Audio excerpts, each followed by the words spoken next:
Dios los bendiga, hermanos, en esta tarde. Es una bendición poder estar nuevamente reunidos. Quiero invitarles a que tomemos un momento para orar y pedirle a nuestro Señor que Él nos bendiga en esta meditación de su bendita palabra. Amado Dios, en esta hora nos presentamos a ti, Señor, en oración, con el sentido de agradecimiento, pero a la vez pidiéndote que en este momento, Señor, que vamos a reflexionar, a meditar, a inquirir en tu palabra, tu Espíritu Santo venga sobre nosotros, nos habilite, nos ilumine, para que podamos recibir la enseñanza de tu palabra, que tú quisiste dejar a través de tu siervo, el apóstol Pablo. Señor, gracias porque podemos recibirla, atesorarla, y tú también nos capacitas para llevarla a la práctica. Gracias, Señor, por eso. Amén. Amén. Esta tarde, hermanos, les invito a que abran su Biblia en la primera carta del apóstol Pablo a los Corintios. Y vamos a leer una porción que no dudo es conocida. En lo personal ha sido una porción que me edifica, me bendice, me reta, me desafía, como toda la palabra de Dios también. Así que leemos la palabra del Señor, primera de Corintios, capítulo 4, versículo 1, que dice: así pues, téngannos los hombres por servidores de Cristo y administradores de los misterios de Dios. Ahora bien, se requiere de los administradores que cada uno sea hallado fiel. Amén. Hasta ahí la lectura. En las exposiciones que nuestros hermanos predicadores han dado, nos hablaron sobre la vitalidad de la palabra. Luego se nos habló cómo esa palabra nos ayuda a salir del error cuando alguien ha caído en el error. Yo esta tarde quiero llamar su atención en esta porción, cómo Dios nos enseña sobre tres características que debe reunir un auténtico ministro del Evangelio de Jesucristo. Tres características que debe reunir un auténtico ministro del Evangelio de Jesucristo, o aquel que también está aspirando a desarrollar un ministerio y siente que Dios lo está llamando a eso.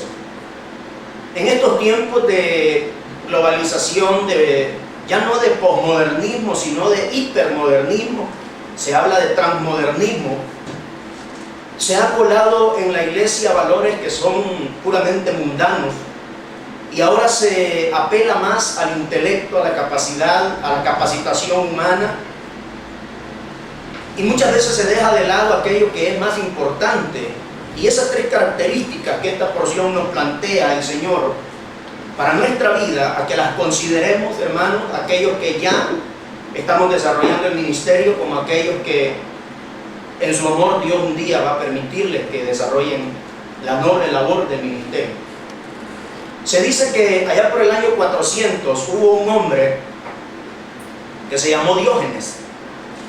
Es famoso Diógenes porque él inició una escuela de filosofía que se llamó la escuela cínica. Pero lo que me quiero referir es a un día en donde se le vio a Diógenes salir con una lámpara a pleno día, a plena luz del día, buscando a un hombre.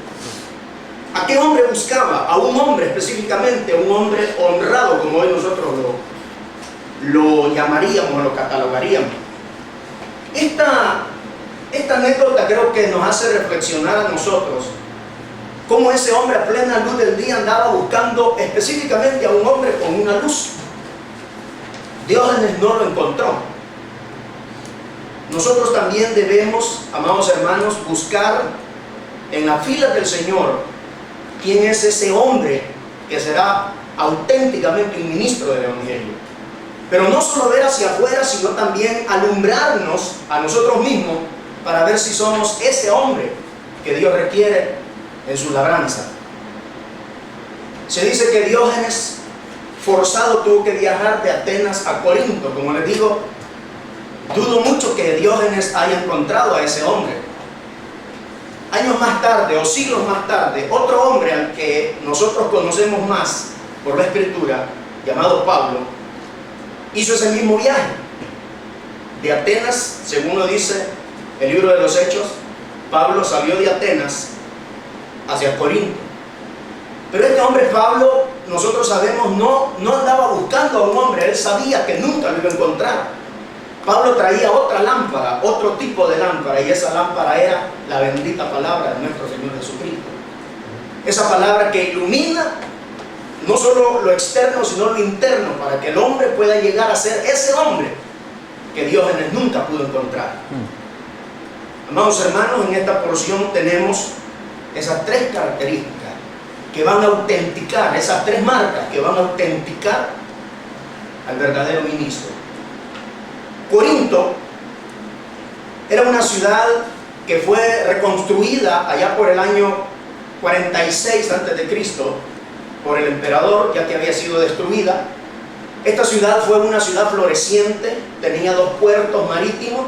Esto hacía que el comercio fuera abundante, había una buena economía, según se dice.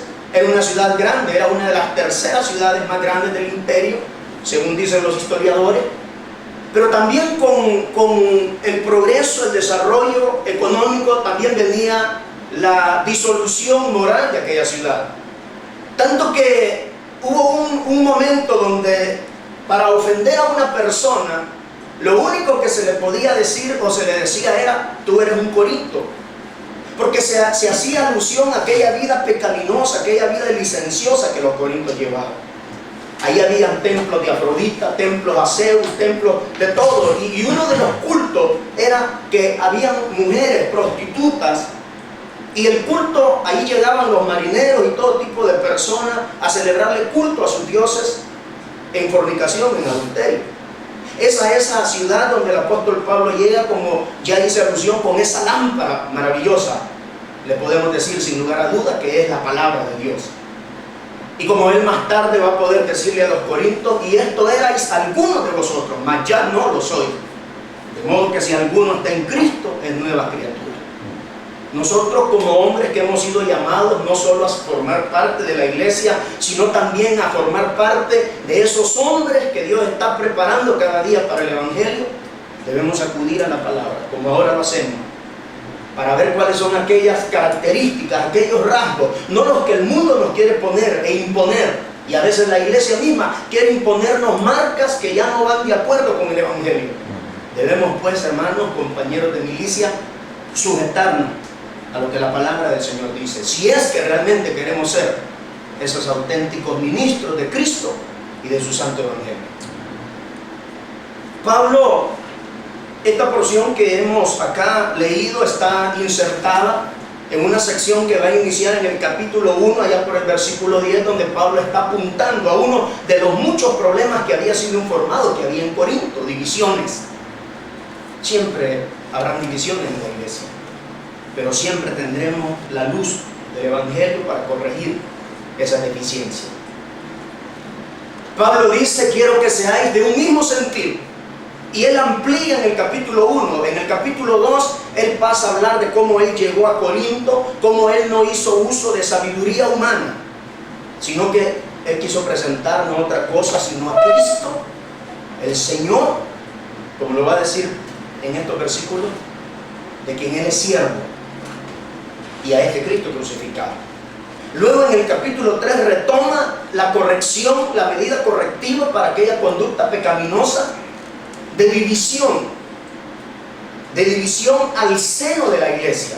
Habían facciones en la iglesia, tanto que uno decía: yo soy de Pablo, yo soy de Apolo, yo soy de Cefa, y los que quizás se creían más espirituales decían: yo soy de Cristo. Pero Pablo dice, guiado por el Espíritu Santo: ¿quién es Pablo? ¿Quién es Apolo? ¿Quién es Cefas? Nosotros, hermanos, dice, solamente somos obreros de la labranza, pero uno es el Señor, porque solo uno puede lograr que haya el crecimiento. Habiendo dicho eso, Pablo abre este capítulo, y por eso yo les decía, hermano, esta frase para mí me impacta, siempre me ha impactado. No solo es un puente que une el capítulo 3 con el capítulo 4. Así pues, esa frase, de esta manera, esta es la forma correcta, amados corintios, les está diciendo a ellos allá, pero también aquí a nosotros. Esta es la forma en que el ministro de Cristo tiene que verse. Así sí mismo. Yo sé que estoy hablando con hombres que son servidores de Dios. Y por eso Pablo dice, así pues, de esta forma, no es algo discutible, no es algo, bueno hermano, vamos a discutir la agenda. No, ya está por sentado. Así tiene que vernos la gente. Téngannos. Hay una orden, hay un énfasis, hay un mandato. Y tanto en la forma que el apóstol ha escrito, uno puede sentir que el corazón de Pablo está vibrando al escribir estas palabras. Téngannos. ¿Cómo deben tenernos? ¿Quiénes deben tenernos? ¿A quiénes nos deben considerar? Literalmente la traducción sería, considérennos de esta forma. Considérennos así, no de otra forma. No como los preceptos del mundo, sino como tiene que ser. Téngannos. ¿A quiénes? Tanto a mí, dice el apóstol, como a mis colaboradores. Los que consideran a Cefas, a Apolos, a mí, téngannos.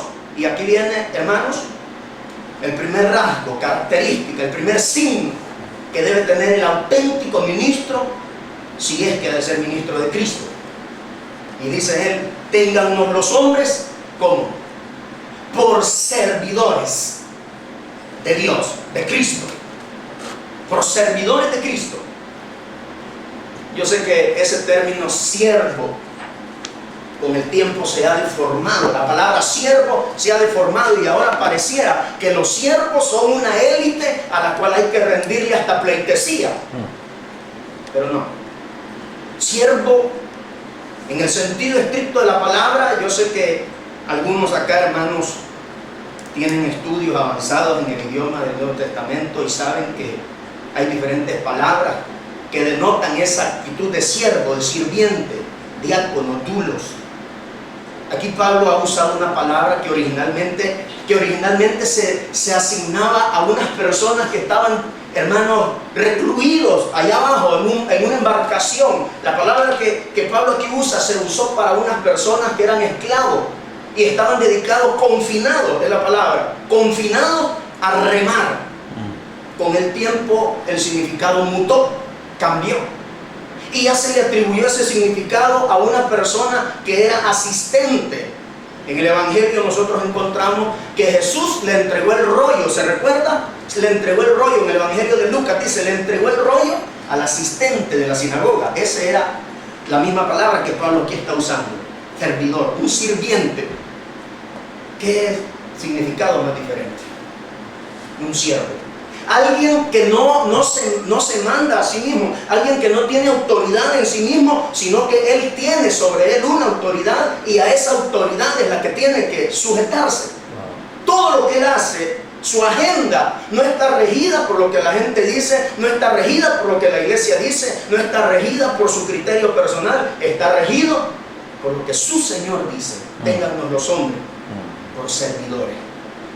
¿Por qué Pablo quiere que lo consideren así? ¿Saben por qué?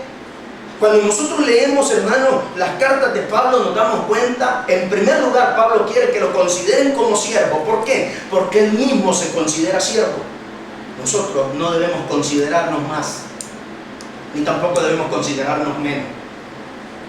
Es un gran privilegio que se nos pueda decir, hermano, tú eres un siervo de Cristo. ¿Para qué los títulos? Si al final no podemos llamarnos siervos de Cristo. Pablo dice en su carta a los romanos, Pablo, siervo de Jesucristo. En la carta a Filipenses, Pablo y Timoteo, siervos de Cristo. Precioso privilegio. Amén. Y debemos sentirnos orgullosos. Amén. De llamarnos el sirviente del Señor. Amén. Allá en el libro de los Hechos, Pablo dice, he servido a Cristo con lágrimas. Ese es el siervo. Que ya no vive para sí, vive para su Señor. Pero también Pablo quiere que lo llamen siervo. ¿Por qué? En el capítulo 11, hermano, después usted puede corroborarlo, capítulo 11, verso 1 de esta misma carta, Pablo dice, sed imitadores de mí, como yo imito a Cristo. Al siervo por excelencia. Amén. En la carta a Filipenses él dice, haya pues en vosotros el mismo sentir que hubo en ¿quién? En Cristo Jesús, el cual siendo igual a Dios no tomó como cosa que aferrarse, sino que se humilló al punto, nosotros sabemos por los evangelios, de lavarle los pies a sus discípulos. El siervo. Tomó el lugar de siervo. Isaías 53, conocido por todos nosotros, el siervo de Yahvé, el siervo sufriente. El siervo que se somete a la autoridad de su padre. Eso somos nosotros, hermanos. El siervo del Señor. De Cristo. ¿Qué significa de Cristo? Le pertenezco a Él, le sirvo a Él. No soy mi dueño, no es la iglesia mi dueña, es Cristo, de Cristo soy, a Cristo le pertenezco. Luego dice, y téngannos, aquí estaría el segundo rasgo, por administradores, mire, de los misterios de Dios. Administrador. Otra palabra podría ser mayordomo, el que está cuidando algo que no le pertenece.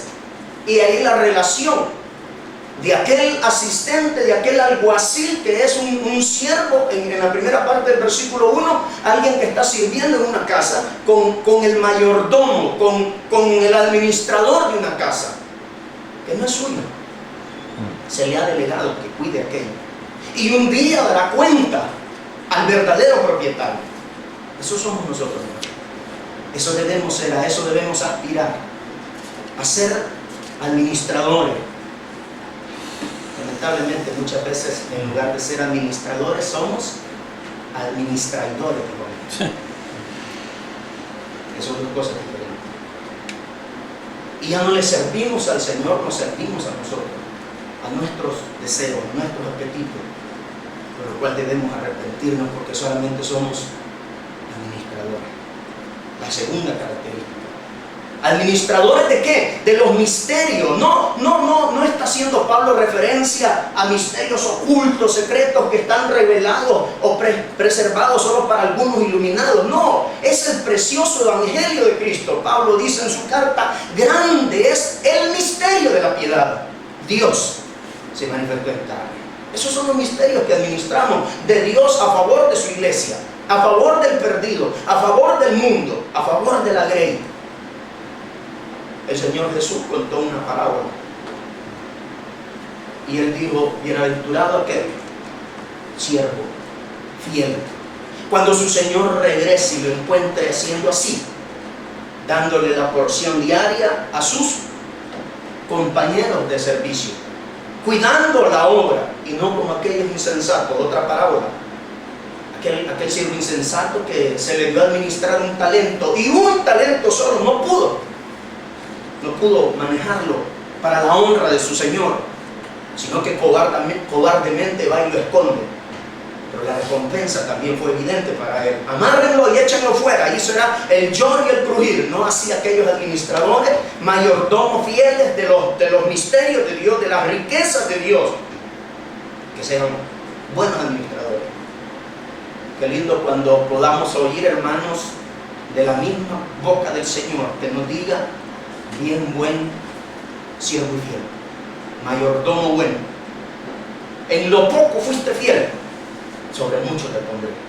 Y no que hayamos recibido poco, porque yo creo que ustedes estarán de acuerdo conmigo esta tarde que no es poco lo que hemos recibido. El apóstol va a decir en otra de sus cartas, tenemos este precioso tesoro en vasos de barro. Eso es lo que tenemos. Eso es lo que estamos administrando. Las cosas de Dios, los negocios de Dios, los asuntos de Dios. Y debemos hacerlo íntegramente, como un buen mayordomo.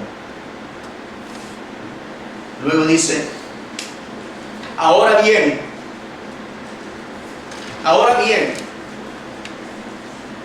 se requiere de los administradores. Hay un énfasis, ahora. Habiendo dicho esto, ahora bien, se requiere, no se sugiere, no se aconseja, no, se requiere, es imperante, una imperante necesidad.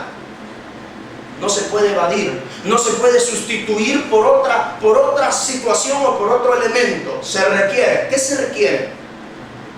De los administradores, pero también de los siervos. Que cada uno, y aquí para mí, amados hermanos, está la tercera